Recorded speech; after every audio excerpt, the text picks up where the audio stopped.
Hello everyone. In this video I will discuss most important and expected MCQs related to object oriented programming. These questions are very important if you are preparing for any exam related to computer science. So let's start. The first question is the process of building new classes from existing one. The process of building new classes from existing one is called, options are polymorphism, structure, inheritance, cascading. The right answer of this question is inheritance. The process of building new classes from existing one is called inheritance. So what is inheritance? So just wait.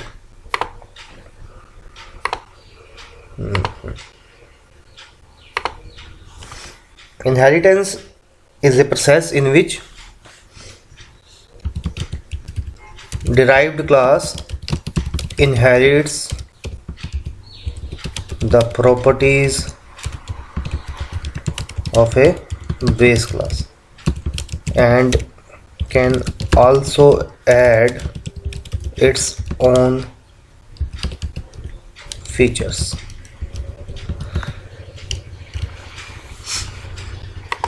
Inheritance, suppose this is the base class A class and one class is inherited from this class. This is a simple inheritance, base class and it is a derived class. Fine. So it is the base and it is the derived class.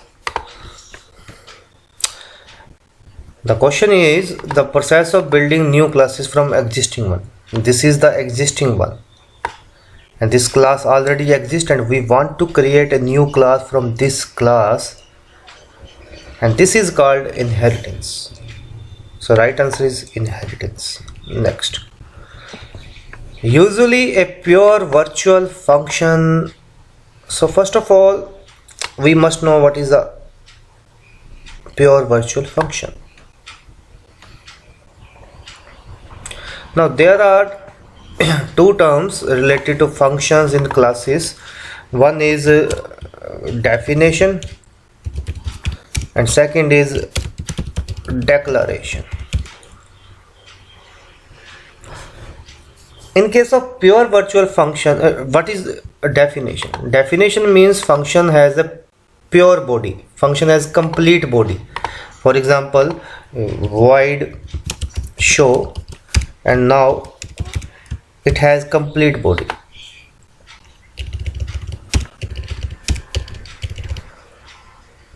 I know what is defined in this function, but in case of declaration it is like this one.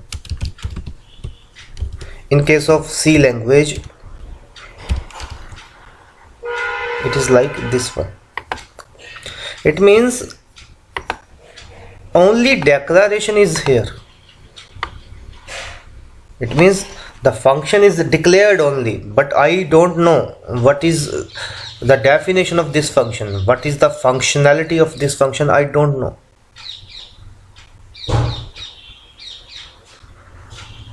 So pure virtual function is the function which has only declaration. Now it has only declaration,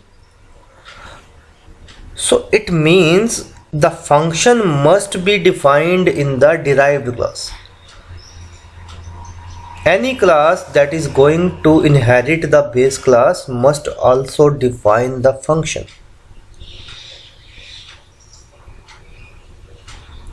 So that is the pure virtual function. Example, just wait. For example, see. Here I am going to write class A and it has pure virtual function. See, void show equals to 0. Now any class that is going to inherit this class, class B,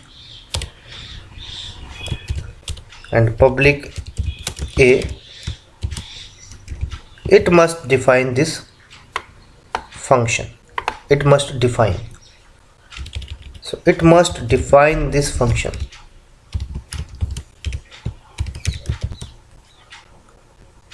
So I hope you are getting my point. So a pure virtual function is defined only in the derived class is the right answer. All are wrong. Has complete function body wrong because it has only declaration. Will never be called, it is wrong. Will be called only to delete an object, wrong. So right answer is a pure virtual function is defined only in the derived class. Third question. Mechanism of deriving a class from another derived class is known as polymorphism, single inheritance, multi-level inheritance, message passing. So see, this is wrong. I have already explained the definition of inheritance in which we derive a class from a base class. This is wrong. Now there are two options left.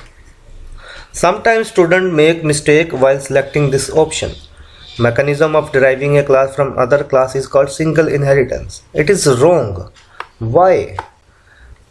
If you read this question carefully, mechanism of deriving a class from another derived class, it means this is a base class and this is the derived class, and I want to derive a class from another derived class. I want to derive, so this is the base, this is the derived, and I want to derive a class from this class. So this is a multi-level inheritance. Fine. This is the base class. This is the derived class. The question is mechanism of deriving a class from another derived class.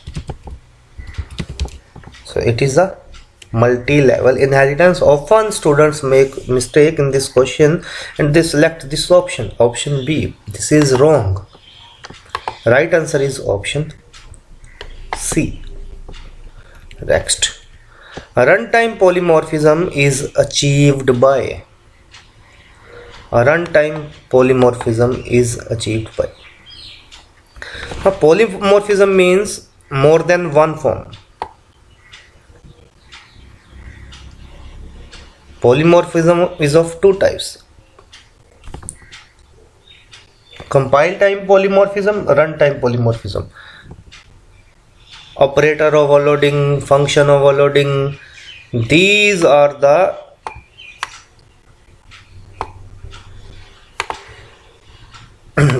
compile time polymorphism. Static polymorphism.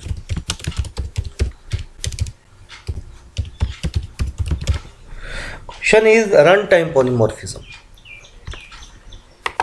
So these options are wrong because these are compile time polymorphisms. So right answer is option B. Runtime polymorphism is achieved by virtual function. Next, pure virtual functions. I have already explained this. Options are have to be redefined in the inherited class, cannot have public access specification, are mandatory for a virtual class. Pure virtual functions have to be redefined in the inherited class. I have already explained this. Right option is option A. Next, it is possible to declare as a friend. We can declare a friend function, global function, a class, all of the above. We can declare a friend, we can declare friend class, we can declare friend function, we can declare friend global function. So all of the above is the right answer. And friend class, what is the friend class? See, by default members of a class are private, and if we declare any member as a friend, it means that friend can share, that friend can have access to member functions of a particular class, even that member function is private. So friend functions are basically used to assess the private functions, private members of a class. That's why its name is friend. And we can declare a friend class. If we declare a friend class, all of the members are accessible. If we declare a particular function as a friend, then that function is accessible. So right answer is all of the above. Next question. The members of a class by default. See, this question is related to object-oriented programming, and in case of C++, the members of a class are by default private. We must specify public with the functions, otherwise the functions are considered as private. Next question. Which of the following statement is true in a protected derivation of a derived class from a base class? Question is, this is a base class A, and we are deriving this class, and the type of derivation is protected, and which of the option is true? Private members of the base class, no, see, base class is A, derived class is B. Options, let us read the options one by one. Private members of the base class become protected members of the derived class. This is wrong. We cannot access the private members of a base class. In any type of inheritance, we cannot access the private members of a base class. If we want to access the private members, then those members of a base class must be declared as friend. Next question. Protected members of the base class become public members of the derived class. Impossible. How it is possible? In base class, those members are protected, and in derived class they become public. This is not possible.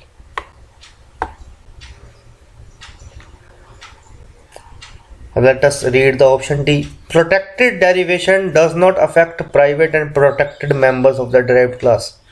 Again wrong.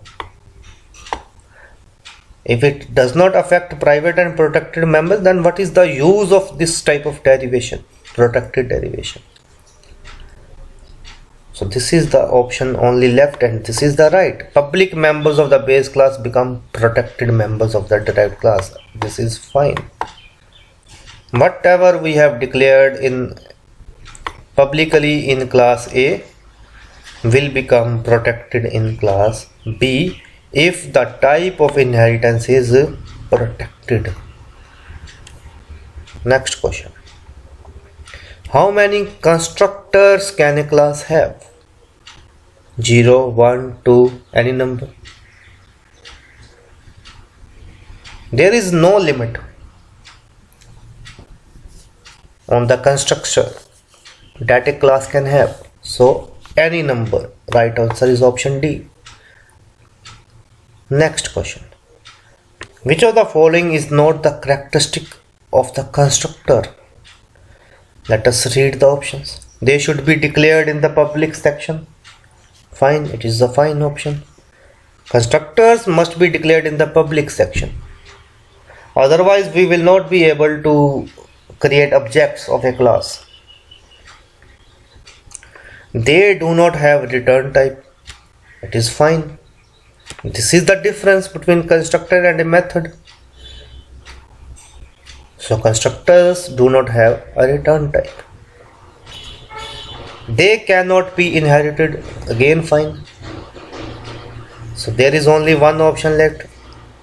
So which of the following is not the characteristic of constructor? They can be virtual. This is wrong. Constructors must be defined in the class. We cannot have the declaration part only. So this is the option which is not the characteristics.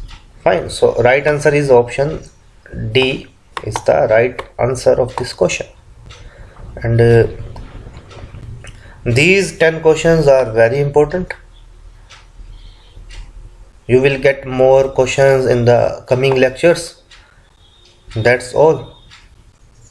Thank you for watching.